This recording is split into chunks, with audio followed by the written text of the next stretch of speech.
Well, that was a tremendously kind, generous introduction. I thank you for that. I'm thrilled that there will be such a turnout this evening, so thanks so much for coming. I think this thing was advertised as, I was going to talk about the limits of power. I'm not going to talk about the limits of power. This is a book that I wrote several years ago. I do believe that writing helps you think, and that what I'm going to give you tonight is a synopsis of a book that I'm just now finishing. And I'm doing that because I am very interested to get a sense of what kind of response you'll give me to this collection of thoughts that I'm trying to express. Now, I know that a good lecture, at least by somebody like me who's done an especially good lecture, probably ought to go about 30 minutes. I'm afraid this one's going to go about 40, and so I ask your indulgence and your attention to try to stick with me through this thing. The title of the talk, and you'll understand why it's called that, the title of the talk is Cheap Grace and the American Way of War. So let me begin. When American soldiers deploy to places like Iraq and Afghanistan, what is the cause for which they fight? The patriotic answer is this: they fight for freedom. Challenge that proposition, and you'll likely pick a quarrel. Endorse it, and the conversation ends. What more is there to say? In fact, at least two elements of that assertion merit serious further examination. Does fighting as such actually contribute to freedom's preservation? And to what extent is freedom as actually exercised worth fighting for? This evening I want to suggest that as far as the post-9/11 period is concerned, neither of these questions merits an affirmative answer. Yet we begin our inquiry not in the present, but in the past, with a young German seeker after truth who found what he was looking for on 138th Street in New York City. In his 1937 book, The Cost of Discipleship, Dietrich Bonhoeffer famously reflected on the difference between what he called cheap grace and costly grace. The distinction between the two defined the crisis confronting 20th century Christianity. Cheap grace, Bonhoeffer wrote, means grace sold on the market like cheap jack's wares, endowing the church with what he called an inexhaustible treasury from which she showers blessings with generous hands without asking questions or fixing limits. Cheap grace served, my words now, as a sort of self-replenishing debit card for the soul, allowing everything to be had for nothing. Cheap grace, Bonhoeffer continued, is, quote, the grace we bestow on ourselves, unearned, allowing forgiveness without requiring repentance, baptism without church discipline, communion without confession. Cheap grace, he continued, means the justification of sin without the justification of the repentant sinner. Acquiring costly grace, in contrast, entails sustained effort. Costly grace, wrote Bonhoeffer, citing New Testament parables, is the treasure hidden in the field, or the pearl of great price that can be gained only through exertion and sacrifice. Rather than received passively, such grace has to be earned.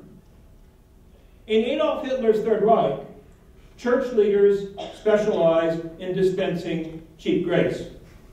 And as a consequence, the German church itself became implicated in unspeakable crimes. Some churchmen courageously refused to conform, Bonhoeffer prominent among them. He became part of the anti-Hitler resistance, eventually, despite a strong inclination toward pacifism, joining the secret plot to assassinate Hitler. The unraveling of that plot led to Bonhoeffer's arrest, imprisonment, and eventual execution in April 1945. This story of German martyrdom, inspiring in its own right, features an important American prelude. Because as it turns out, Bonhoeffer himself had not coined the phrase cheap grace. He had instead appropriated it. The concept originated in Harlem, which is where Bonhoeffer himself first encountered it. In 1930, Bonhoeffer had traveled to New York, and there he spent a year in residence at Union Theological Seminary, finding famous churches, Manhattan churches like Riverside Congregational or Broadway Presbyterian to be liturgically insipid. Bonhoeffer set out in search of worship services more to his liking. And this search led him uptown to 138th Street and the Abyssinian Baptist Church. Among the African Americans who worshiped there, Bonhoeffer encountered a community of believers pursuing a vision of what it means to live an authentically Christian life. Abyssinian was the handiwork of Adam Clayton Powell Sr., the son of slaves, who after a misspent youth had become a dynamic preacher, critic of racism, and promoter of social justice and Christian ecumenism. The cheap grace that Reverend Powell denounced from his pulpit was the tendency of white Christians to turn a blind eye to American racism while still counting themselves faithful followers of Jesus. When Bonhoeffer returned to Germany the following year, he carried Powell's concept of cheap grace with him. And his critique of religion as a medium for unearned self-justification marked Bonhoeffer as a troublemaker in the eyes of the Nazi regime and spelled his doom. Yet if acutely relevant to Germany in the 1930s, Bonhoeffer's critique had a far wider application. Then and now, it applies to the United States.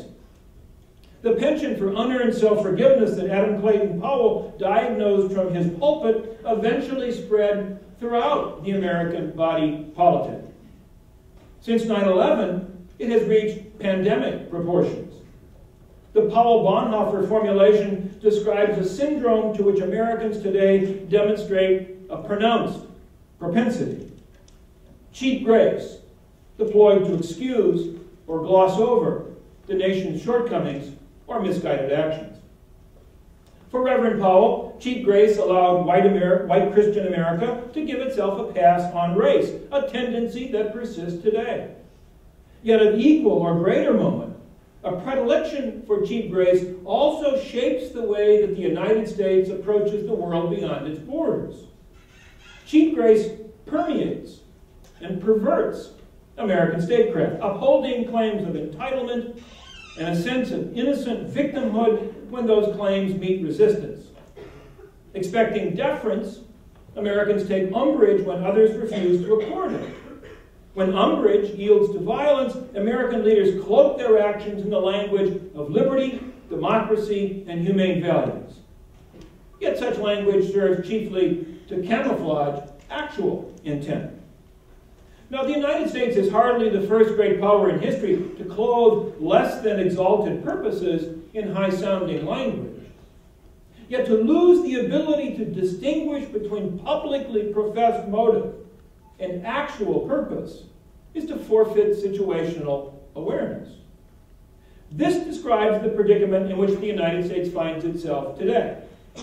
In exercising so-called global leadership, policymakers outlining what the United States must do routinely speak as if we have an inexhaustible treasury upon which to draw. Conferring on this nation gratuitous blessings, they insist that America is doing God's work without offering evidence of God's assent or approval. Left unchecked, an indulgence in cheap grace induces a state akin to auto-intoxication. To consider the potential consequences, we need look no further than the fate befalling Bonhoeffer's Germany. During the Nazi era, the moral compass of the German people largely ceased to function. Americans, that Americans will in a similar manner lose their ability to distinguish between good and evil is by no means inevitable. Yet neither should that possibility be fully discounted.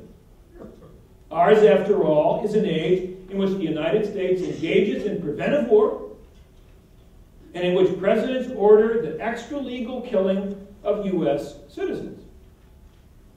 Lending this present-day fondness for cheap grace an element of irony is the fact that it is not endemic to the nation's character, at least as far as war is concerned. On the contrary, at crucial points in their history, Americans have abjured cheap grace in favor of the harder equivalent.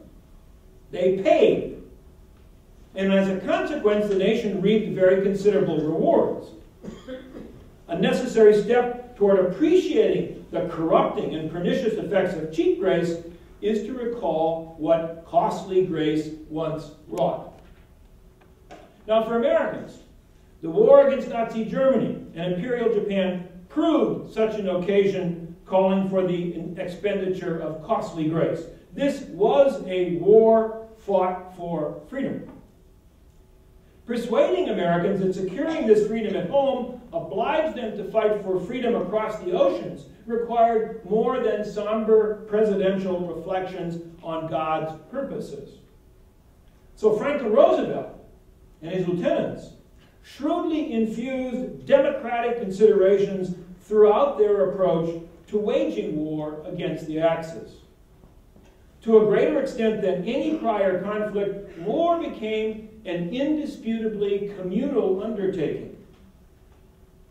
In a democracy, Under Secretary of War Robert Patterson declared in 1944, in a democracy, all citizens have equal rights and equal obligations. A graduate of Harvard Law School, Patterson himself was a combat veteran of World War I. When the nation is in peril, he continued, the obligation of saving it should be shared by all, not foisted on a small percentage. With regard to obligations, if not rights, this Patterson's axiom accurately describes the Roosevelt administration's approach to war. All would contribute to the cost. All would share in whatever burdens the war effort imposed.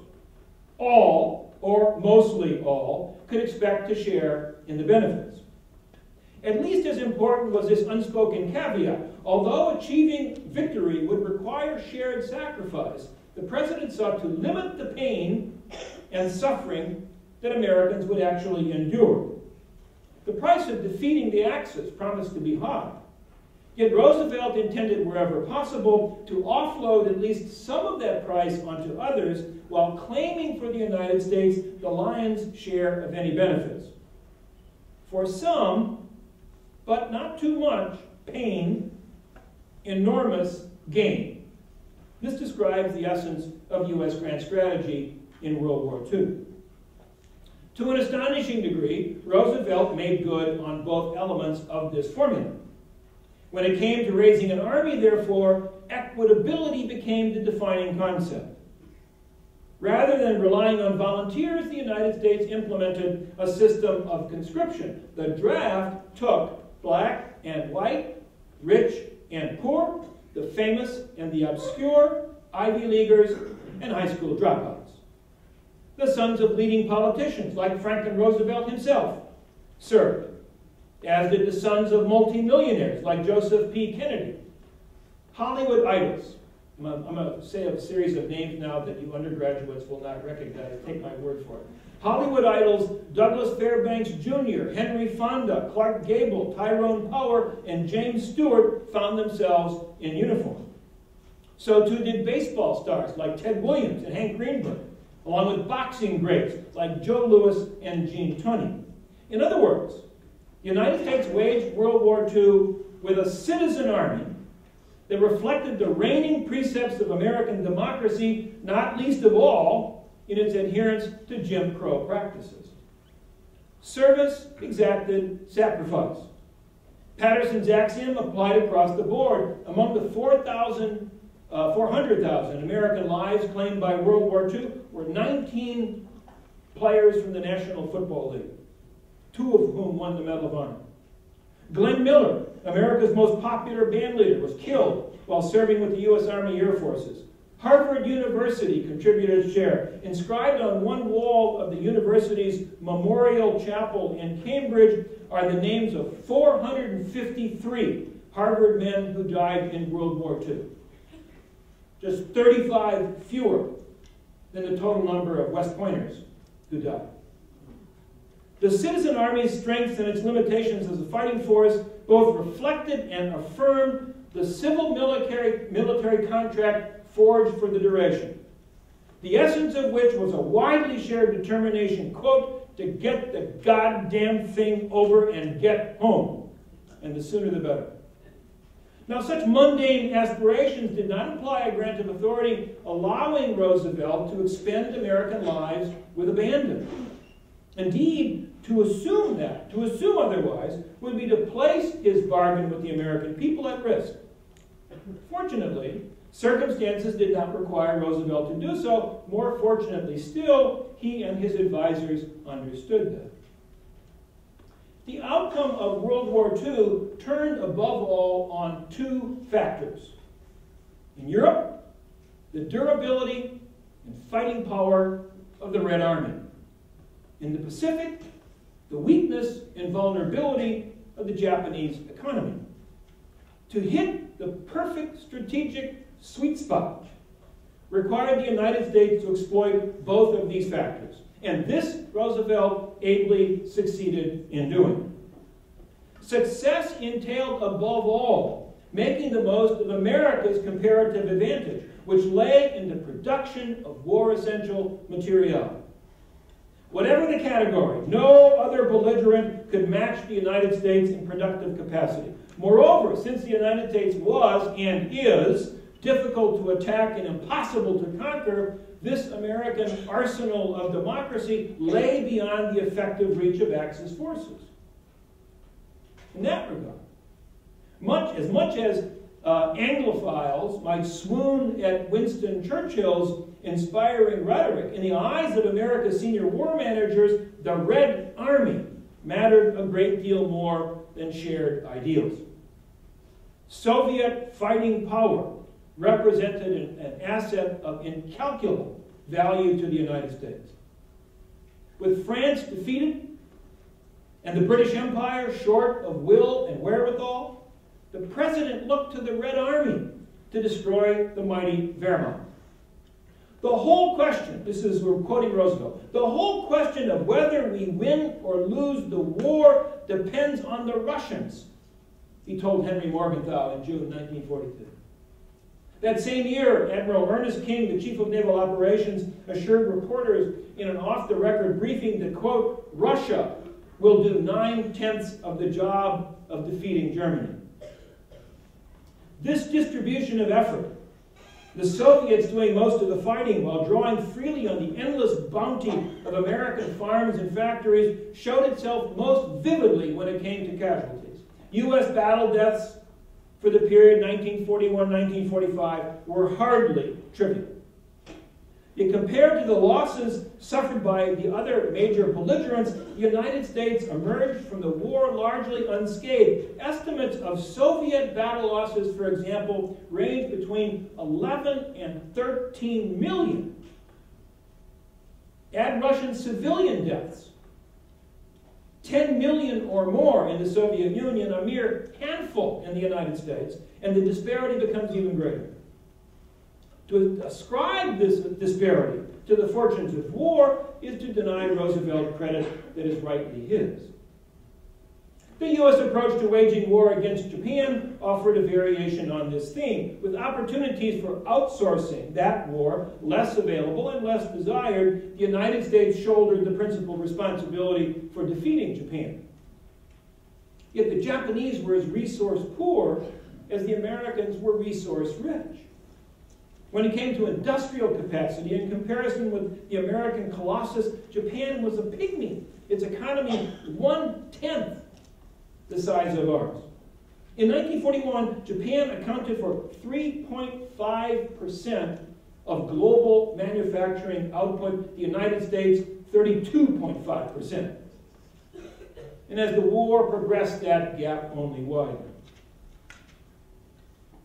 The historian H.P. Wilmot In any week of her war with Germany between June 1941 and May 1945, he writes, the Soviet Union, in any week, the Soviet Union lost more dead than the total American casualties, the total American fatalities in the Pacific War. That expresses the genius of U.S. grand strategy in World War II. Now, many factors accounted for this disproportion, but among them were calculated choices made by FDR and his advisors. Give the Russians whatever they need to kill Germans, engage the Wehrmacht directly in large-scale combat only after it had been badly weakened, fight the Japanese on terms that played to American advantage, expending material on a vast scale in order to husband American lives. The unspoken corollary was this. In addition to limiting U.S. casualties, this preference for expending machines rather than men was going to produce positive effects on the home front.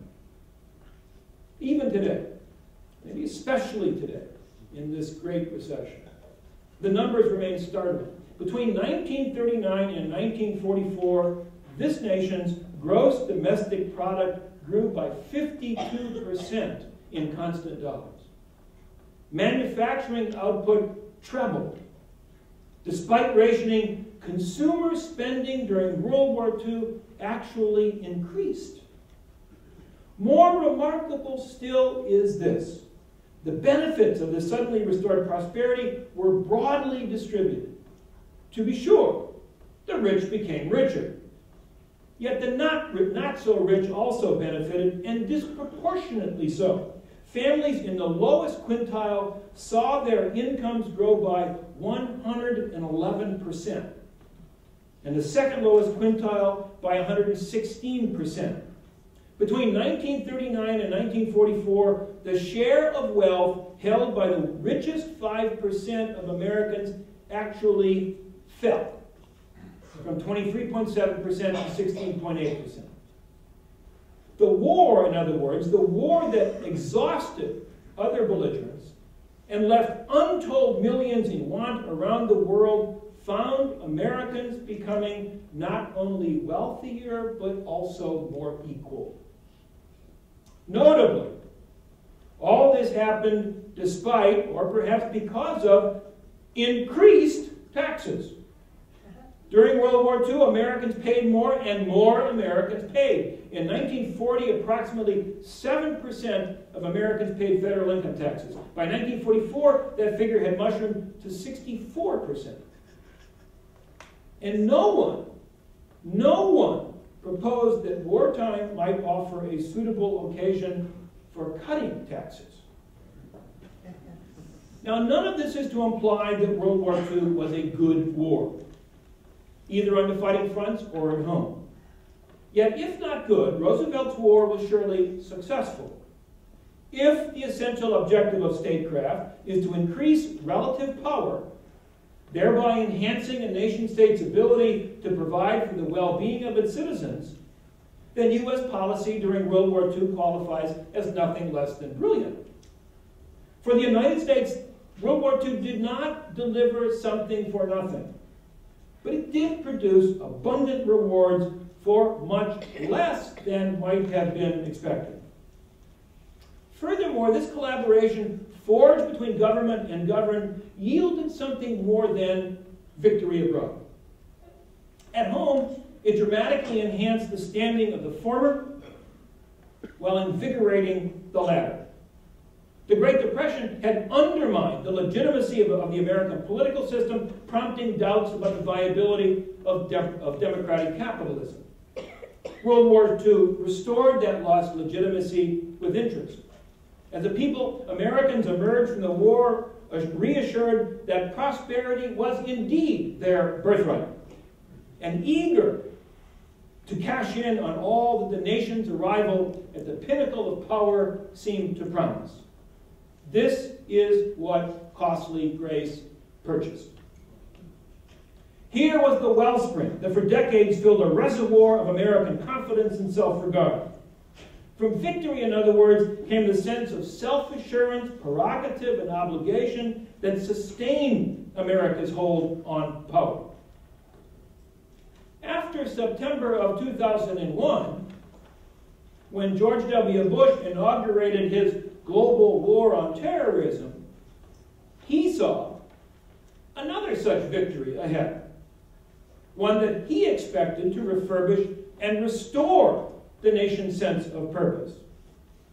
This time of adversity, Bush declared in his 2002 State of the Union address, this time of adversity offers a unique moment of opportunity, a moment we must seize to change our culture.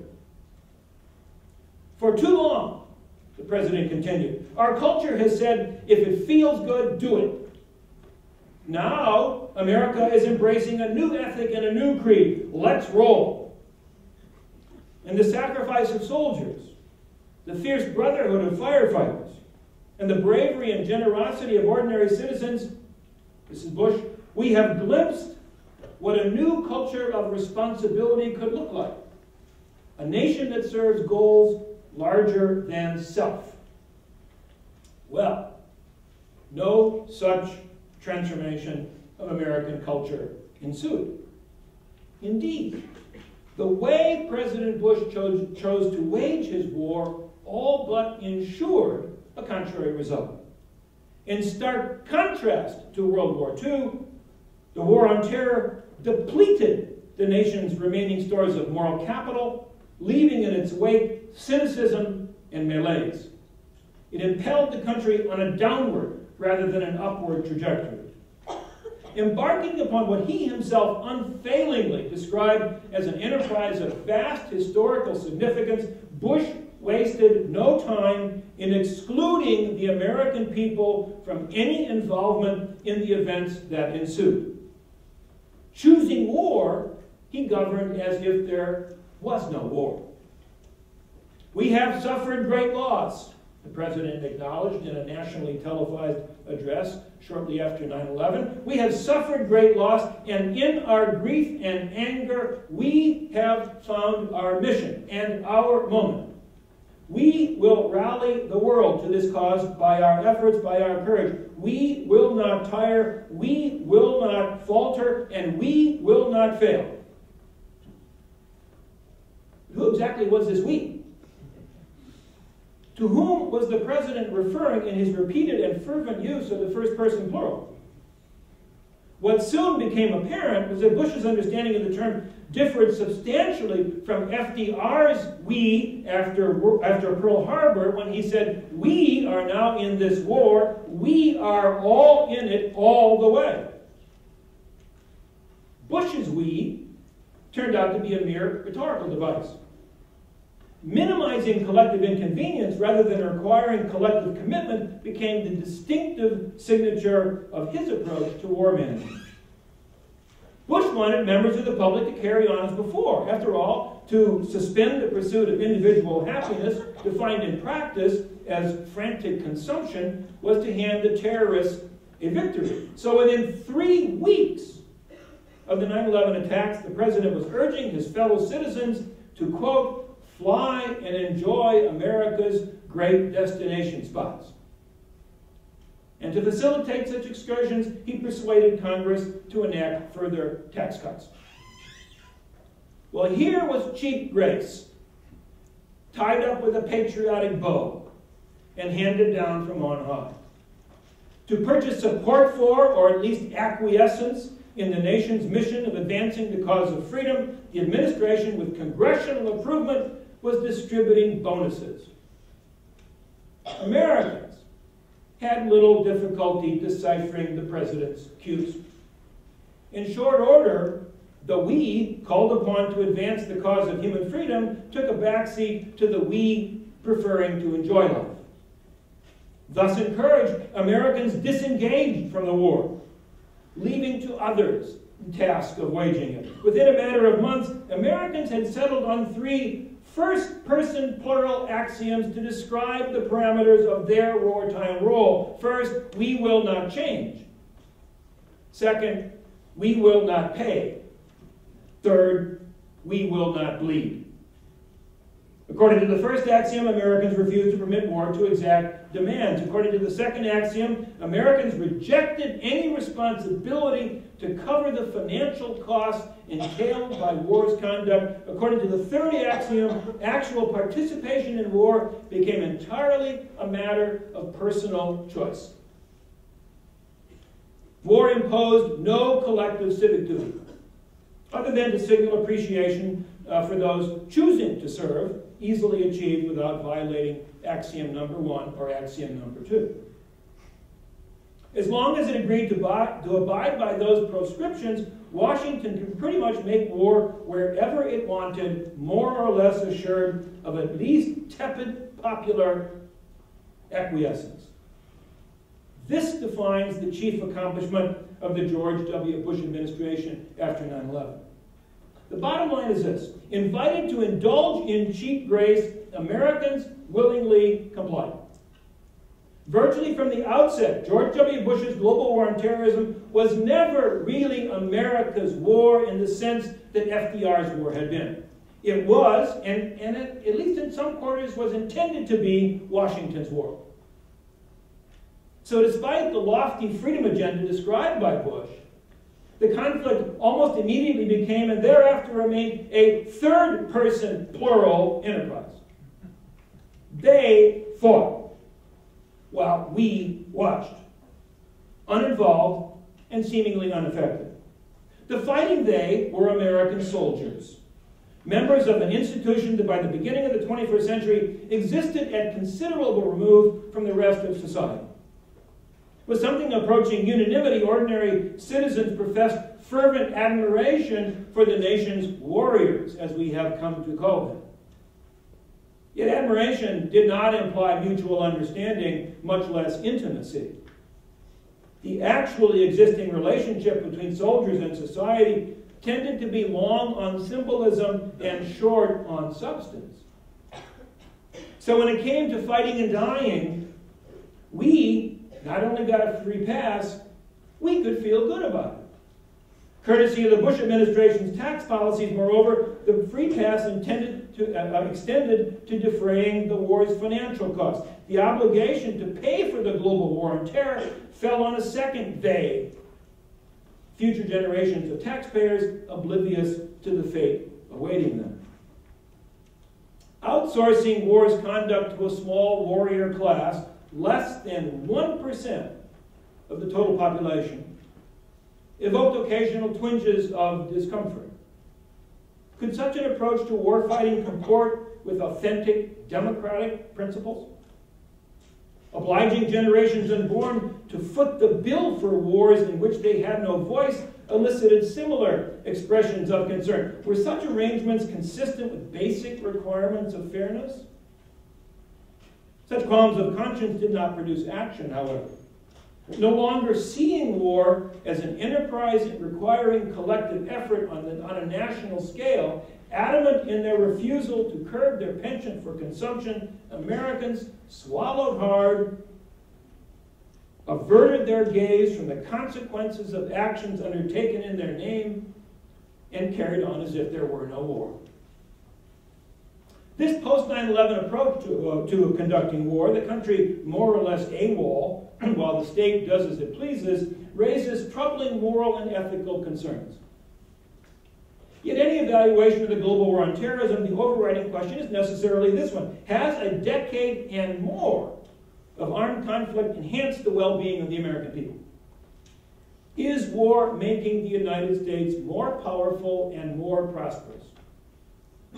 If the answer to that question is affirmative, then moral and ethical misgivings might figure as a matter of academic debate, but won't really matter. Yet evidence supporting an affirmative answer is difficult to locate. Indeed, such evidence does not exist. Consider the economy. In American political discourse, crisis ranks alongside historic at the very top of the list of overused terms. Yet the Great Recession that began in 2007, coinciding with the surge that was ostensibly salvaging the Iraq War, was the real deal, a crisis of historic proportions. As the ongoing global war on terrorism approached the 10-year mark, the U.S. economy had shed a total of 7.9 million jobs in just 3 years. For only the second time since World War II, the official unemployment rate topped 10%. And the retreat from that peak came at an achingly slow pace. By some estimates, actual unemployment was double the official figure. As an immediate consequence, millions of Americans lost their homes. Countless more were thrown into poverty, the number of those officially classified as poor reaching the highest level since the Census Bureau had begun tracking such data. Inequality reached gaping proportions, with 1% of the population having amassed a full 40% of the nation's wealth. Now, only time will tell whether Americans were able to shake off their apathy and reverse the indicators pointing to national decline. Rather than attempting a definitive judgment, the aim here is to posit an additional line of inquiry, suggesting a direct link between the problems besetting the American way of life and the shortcomings evident in the contemporary American way of war. Put simply, to a considerable extent, the latter have begotten the former. Or to put it another way, cheap grace turns out to be not really all that cheap. It ends up exacting costs of its own. The crux of the problem lies in those two symmetrical 1%. The one whose members get sent to fight seemingly endless wars, and the other whose members demonstrate such a knack for enriching themselves. Needless to say, the two 1% neither intersect nor overlap. They exist worlds apart from one another. Few of the very rich send their sons or daughters to fight. Few of those leaving the military's ranks find their way into the ranks of the plutocracy. Yet a people who permit war to be waged in their name, while offloading onto a tiny minority responsibility for war's actual conduct, have no cause to complain about an equally small minority milking the system for all it's worth. Crudely put, if the 1% who are very rich are engaged in ruthlessly exploiting the 99% who are not rich, their actions are analogous to that of American society as a whole in its treatment of soldiers. The 99% who do not serve in uniform just as ruthlessly exploit the 1% who do. To excuse or justify their unconscionable conduct, the very rich engage in acts of philanthropy, with a similar aim of excusing or justifying their equally unconscionable conduct. The not-so-rich proclaim their undying support for the troops. Both of these are exercises in dispensing cheap grace. As the bumper sticker rightly proclaims, freedom isn't free. Conditioned to believe that the exercise of global leadership is essential to preserving their freedom, conditioned further to believe that leadership expresses itself in wielding military might, Americans have begun to discover that trusting in the present-day American way of war to preserve the present-day American way of life entails exorbitant and unexpected costs. Among the most obvious are high unemployment, gaping inequality, massive federal deficits, and a soaring national debt, not to mention the countless billions squandered by U.S. forces seeking to extricate themselves from wars they have proven unable to win. Yet painful as they are, these costs symbolize something far more disturbing. As a remedy to all the ailments afflicting the American body politic, war, or at least war as Americans have chosen to wage it, turns out to be a fundamentally inappropriate prescription. Rather than restoring the patient to health, war as currently practiced, pursuant to freedom as currently defined, constitutes a form of prolonged ritual suicide. Rather than building muscle, it corrupts and putrefies. Rather than purging, it poisons. Returning home from New York in the 1930s, Bonhoeffer mourned, quoting here, the millions of spiritual corpses who filled German churches while allowing others to pervert German culture and politics. So too in America, in our own day, spiritual corpses abound. The choice Americans seemingly face today ends up being as straightforward as it is stark. If, on the one hand, they believe war essential to preserving their freedom, then it's incumbent upon them, incumbent upon us, to prosecute war with the same seriousness that our forebears demonstrated in the 1940s. Washington's war would then truly become America's war, with all that implies in terms of commitment and priorities. Should, on the other hand, Americans decide that freedom as presently defined is not worth the sacrifices entailed by real war, then it becomes incumbent upon us to revise our understanding of freedom, settling for something less. Either choice, real war or a more constrained definition of freedom, would entail the expenditure of costly risk. Yet the dilemma as just described may in fact be more theoretical than real. Having forfeited any responsibility for war's design and conduct, the American people may find that Washington considers that grant of authority irrevocable. Put simply, the state now owns war, with the country consigned to observer status.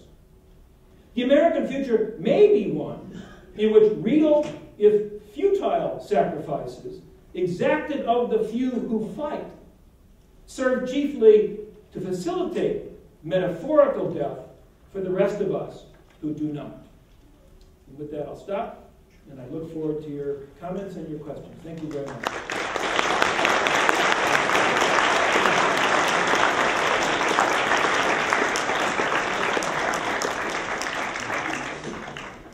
So if anybody has comments or questions, please come up with a large audience.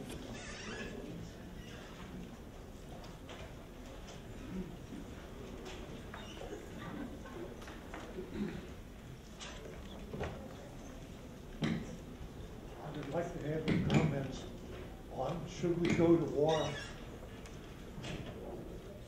Is it working now? I'd like to have your comments on should we go to war with Iran? So the question is the Iran question. I think basically the question is, should we attack Iran? People who believe that we should see the putative Iranian nuclear program as constituting a dire threat, and believe that preemptive military action on the part of the United States, or part of the United States in conjunction with Israel, you can create a number of scenarios, is absolutely imperative. My answer is no. I think it's a dumb idea. And my argument would be as follows. A, we don't know yet whether or not, we don't know enough about Iran's intentions with regard to the building of nuclear weapons. I'm not an Iran expert. My bet would be that they are trying to develop a nuclear capability, but what they really want to do is not have a deliverable weapon sitting on top of a rocket ready to punch the button, but to create sort of a partial capability, or a near capability that would serve to get us and others to think twice before attacking. That said, even if Iran develops a nuclear weapons capability, I don't see any persuasive reason why the strategies of containment and deterrence that have worked successfully vis-a-vis other nuclear weapon states wouldn't also suffice as a response to that threat. and therefore avoid violence. Now, the response to what I just said is that, oh, you're assuming that the Iranian regime is rational. And there's plenty of evidence that, in particular, President Ahmadinejad seems to have a couple of screws loose. At least he certainly expresses himself in ways that are both vile and threatening. And the response to that, in turn, is there's plenty of evidence to suggest that the president of Iran is not the guy who makes basic national security decisions, that those are reserved for the mullahs.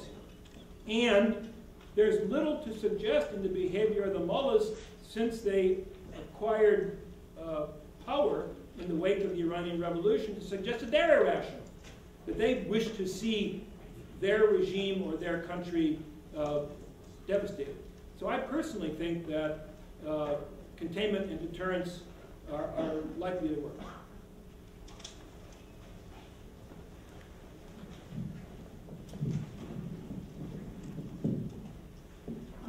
Hi, my name is Robin Remington, and I'm Professor Emeritus of Political Science. I ran across some, for one thing, FDR you identified as having strategies involving Russia and Japan in terms of seeing the where we needed to what we needed to rely upon. Now, when you talked about George Bush and the war on terrorism, there wasn't any sort of comparable attention to perceive. We were outsourcing things, but exactly where it wasn't clear. It wasn't clear what our relationship to the situation going on in the European Union, for example, and with NATO, et cetera, and I came across some very disturbing information recently in terms of the amount of decline in nuclear facilities in the European Union and the amount of money that it would take to bring those facilities back up to a level where they were not in danger of destroying far more than just Europe.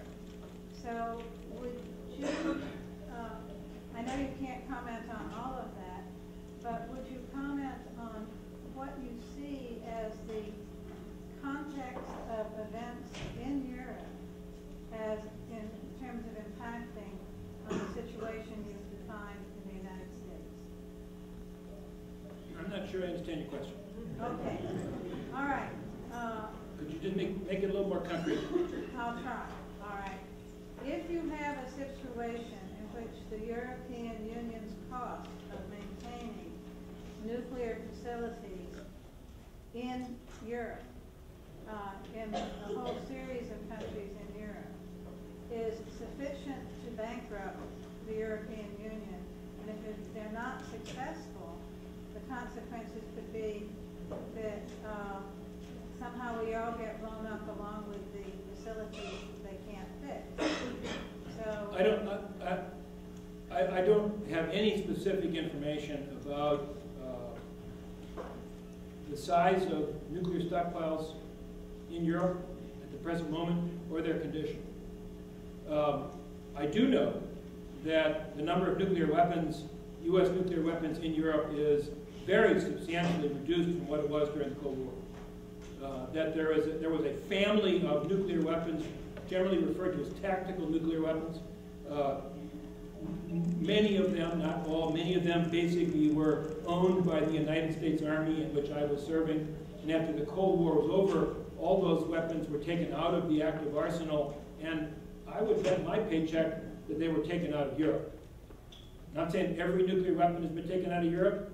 I'm saying I'm pretty sure a very large percentage of them have been taken out of Europe. That's point number one. Point number two is I cannot imagine why securing nuclear weapons would be prohibitively expensive.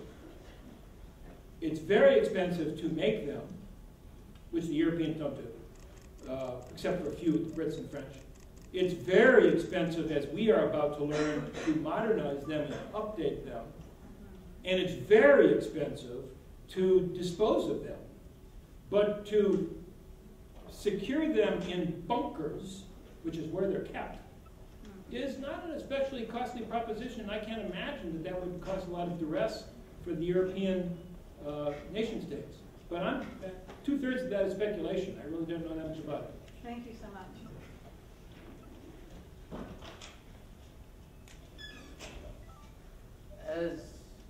As far as the upcoming presidential election, which of the two presidents do you think, if they were to hypothetically get into a future war, would be more likely to run it? Would it be more likely to run the war like World War II was run, as you described, as opposed to running it like well, neither war one. on terrorism? Neither one. I mean, the point I was trying to make at the very end there was that the exclusion of the American people from war, something that we generally have acquiesced in, was, I think, undertaken with malice aforethought by people in authority in the national security apparatus. Because these people, A, had a vastly overinflated estimation of what the standing military was capable of doing. That they thought we could invade Iraq, knock over the Iraqi army, be greeted with flowers, and come home, right? So they didn't think they needed the American people to participate in war. And they didn't want the American people to participate because to the extent that we participate, then we begin to notice what's going on and we begin to care and we may insist upon having some say. So they have, Washington has, both parties have established a new contract, a new civil military contract. And the terms of the new civil military contract are they own the military and we don't have any say. And they have no interest in revising that contract. They are perfectly happy with that arrangement. And the sad part is, most of us are happy with it too. And I say it's sad because what we get out of this new arrangement is lots of unnecessary wars, wars that we're not able to win, wars that impose, I think, unnecessary sacrifice on a very, very small percentage of the population, and we're making the country go broke. But they have no particular interest in revising this arrangement that I tried to describe. Would that, sorry, but can I ask another thing really quick? Just kind of like a follow-up. Would that arrangement have been set up kind of before the Korean or Vietnam Wars? Because, I mean... No. Oh, okay, because it seems like those wars kind of did the same thing, just, you know, spend money and didn't accomplish. To compress a very substantial historical narrative into a very brief space, there was a time like from 1775 up to about 1968, when Americans generally viewed what the founders called standing armies with suspicion and believed that the security of the country is best entrusted to citizen soldiers. Not entirely because citizen soldiers are better fighters than professionals, they're probably not. But because this was a way to preserve our Republican framework. And Americans really believed that. As a consequence, if you go study the history of the United States Army, let's say through the 19th century, it's little. It's insignificant. Nobody cares about it. Nobody likes it. Except when there were those occasions when the country said, whoa, we need a big army. We need a big army, let's say, to go steal California. Or we need a big army in order to preserve the Union and destroy slavery. And at that time, citizen armies came into existence, were brought into existence. And as soon as the job was done, as soon as we were done stealing California, as soon as we were done crushing the Confederacy, that citizen army vanished. Overnight, everybody said, job's done, I'm going home, back to the farm in Missouri. And we liked it that way. And it worked well. What happened after the Vietnam War, when everybody was so excited to get rid of conscription, which was unfair, and which was being used to sustain a stupid war. But what happens at the end of the Vietnam War, we abandon the draft, and we create a standing army. But we call it all volunteer force because that makes it sound better. And now we are paying the consequences of abandoning the tradition, the military tradition that was at the core of our understanding of what citizenship is all about. And again, the people in Washington think it's okay. Thank you. I have a question of the audience. Can somebody come up and describe a war that you would be willing to fight? And the whole point the speaker is saying is if you can't describe such a war and you won't fight in them, there shouldn't be one.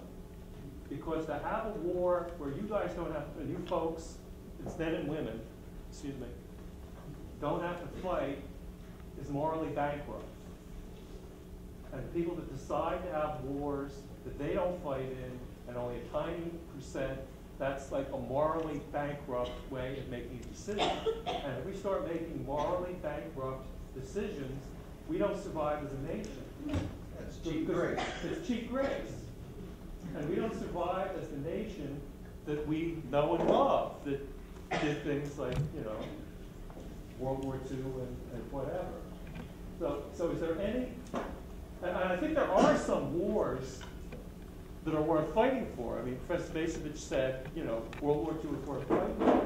But can you folks think of any war that's like on the horizon for the next 20 or 30 years that you'd be willing to fight for? And to accept military discipline and possibly loss of life. And then can you think of one? If somebody was occupying my country. If someone was occupying our country. Now who might that be? I mean, I can't, you know. Canadians. Mark my words. Yeah. Now the other thing is That's on mobile. Right. Well, okay, now here's the, if you want to expand the definition of war to the moral equivalent of war, I mean, how many of you, if there was a raging forest fire in Colorado and it really threatened to spread nationwide, how many of you would think of like, hey, that might be something that's worth volunteering to go and stop? Because it's literally, you know, your home is next. You know, I mean, and you've seen these fires, and they spread very, very quickly, and very soon it's, you know, people you know involved, like their homes will involved. That's how quickly, you know, things go. And we're getting fires like that because of climate change. And so, like, you know, if I said, well, okay, in order to fight a disastrous consequence of climate change, in order to fight a disastrous consequence of climate change, no, it says orange. That we need to have people volunteer and be under military discipline. I mean, how many of you would consider doing that? Okay. Now, that's where you get national purpose. Right? So maybe we should think about things where you know, we Costly grace. Costly race, exactly.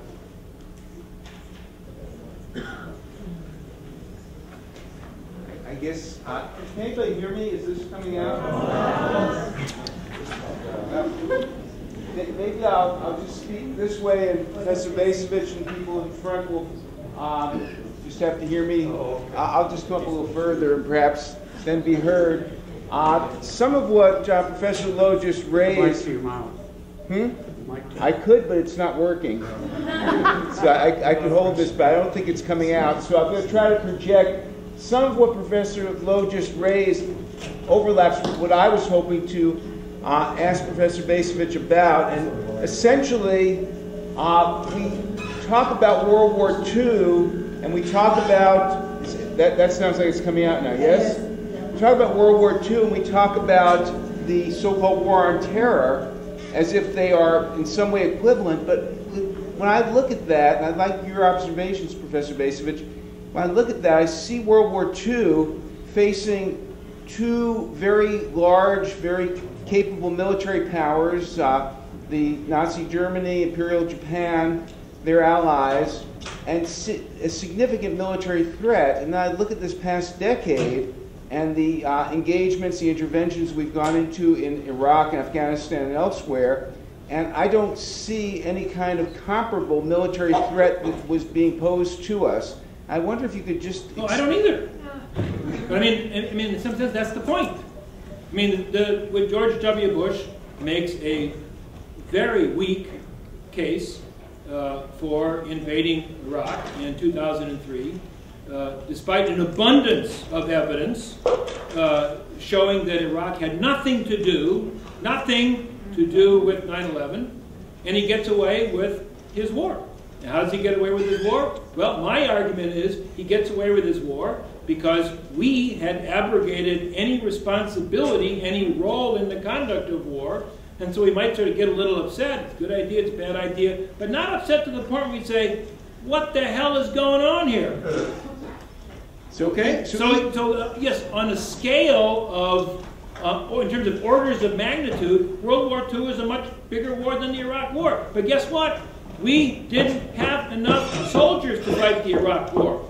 And that's why we ended up hiring all these friggin' contractors. So we end up with almost as many more contractors in theater than soldiers. They waste money. They aren't effective. They are one more expression of what happens when we turn war over to the state and while the country decides to check out of any responsibility for these vets. That's my point. Well, thank you. That pretty much addresses what I wanted then. Thank you. Yeah, other questions or comments?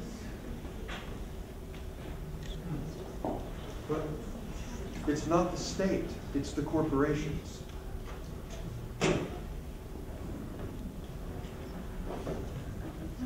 Well, I mean, I disagree. It's not. Well, the question was, isn't it true that the big corporations run the country and tell the state what to do? That's the question. And I think that that's a vast oversimplification and an overstatement.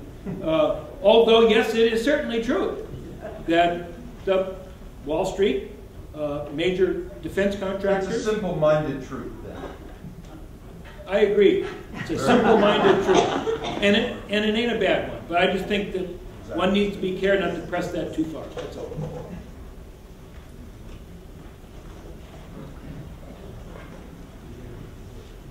Because historically people who have power don't relinquish power, can you foresee any situation in the future where Washington might recognize the error in its ways and change the way we go, and maybe go back to the citizen army?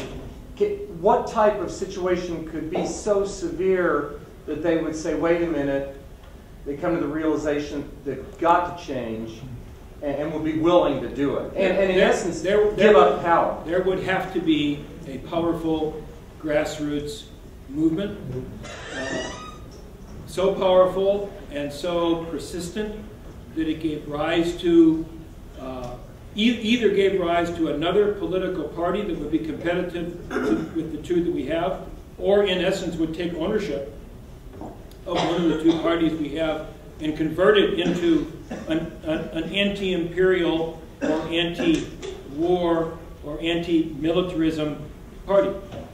But I am personally persuaded that any kind of change of that sort is going to have to come from the bottom up. And you know, that's where you can look at things like the Occupy movement and find some modest cause for hope. Although, as we were talking at dinner, my own outside observer's assessment is that the steam seems to have gone out of the Occupy movement, and we'll see if that's a mistaken impression, if it's about to come back stronger than ever. But I think there has to be some type of from the bottom up mass insistence upon change before there's any perceptible political response in Washington. And you're looking at a guy who's exceedingly pessimistic in that regard. I don't think the young people should be pessimistic. They need to be optimistic, but I myself am not.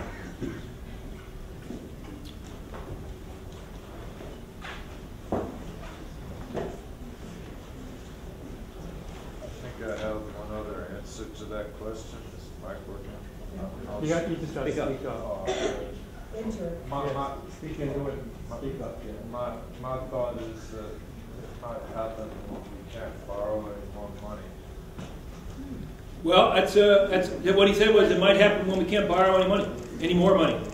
I mean that there does seem to be this general assumption that that day is never going to come, and one wonders, and when it comes.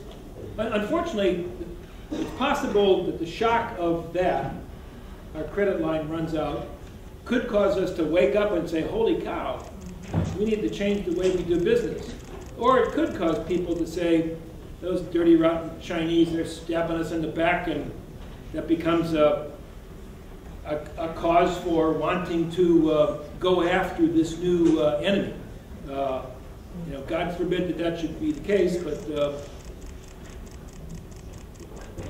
we don't learn lessons too well, it seems to me. I mean, why wasn't 9/11 a moment for serious learning? Why wasn't the Iraq War and all of the disappointments that ensued, why wasn't that an opportunity for learning? The Iraq War has already been forgotten. Neither candidate mentions the Iraq War. Why isn't the, what now, 11-plus year long Afghanistan war, why hasn't that been an opportunity for learning? Why wasn't the Great Recession an opportunity for learning? Why didn't those events create that grassroots movement challenging the consensus in Washington that kind of keeps giving us more of the same? I am puzzled by that, because we have endured a series of good-sized catastrophes, it seems to me, that have befallen our country. But the wake-up call doesn't seem to have had much of an effect. I don't know why. Dr. Bacevich, your personal opinion concerning if the lame duck Congress does not change the rules as related to the sequestration of the budget, how much do you think that was going to affect the effectiveness of the military, and is it actually going to hurt?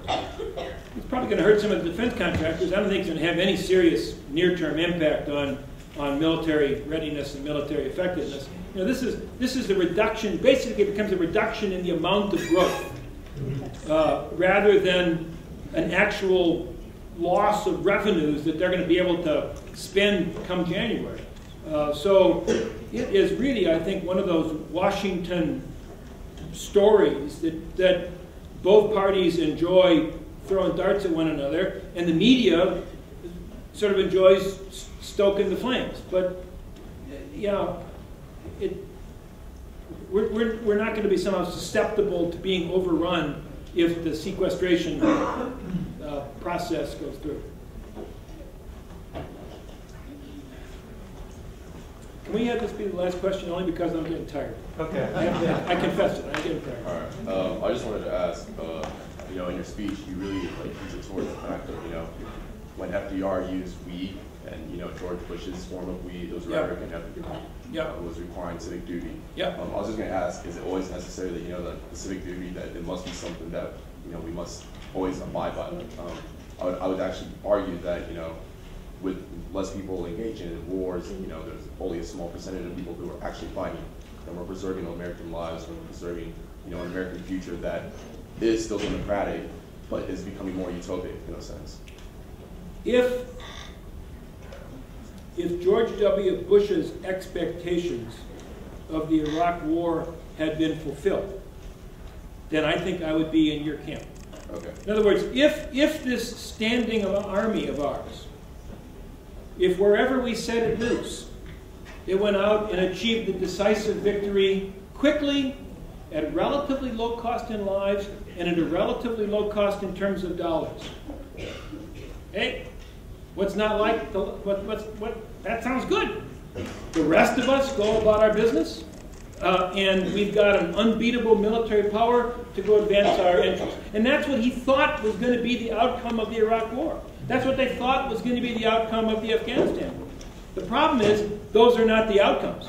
So that our relatively small army, I'm saying army meaning all the services, is not adequate for the tasks that our political decision makers are giving it. And so the consequence is wars. I mean, how old are you? how old am I? Yeah. 19. You're 19 years old. Your country, you've had American soldiers who have been getting shot and killed since you were what? 8 years old. You probably cannot consciously remember a time when this country was not at war. That's a bad thing. It's a bad, evil thing to have a country that is permanently at war. And in those 11 years, in those 11 years, we've lost. Let's just focus on Americans, and I'm only saying that because there's a heck of a lot of people that have lost their homes, lost their lives, been damaged beyond repair. 6,000 Americans have been killed.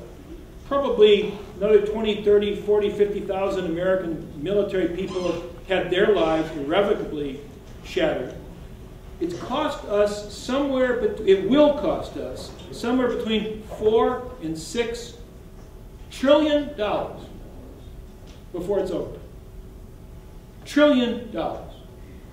We don't have that money. And what do we get out of it? Now, there are people who think that the Iraq War has ended on an up note. I am not one of those people because I read the paper and I read the fact that there's still terrorists blowing up bombs in Baghdad every couple of days.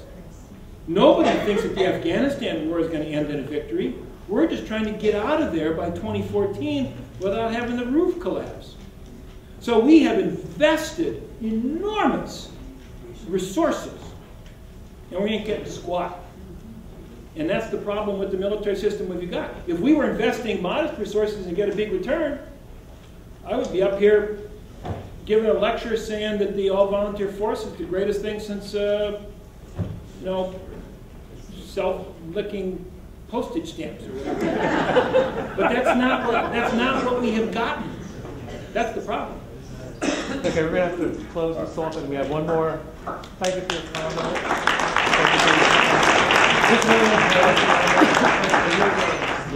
Okay, I think I know the answer to this question that you're going to give me, but I want to raise it. You got two people.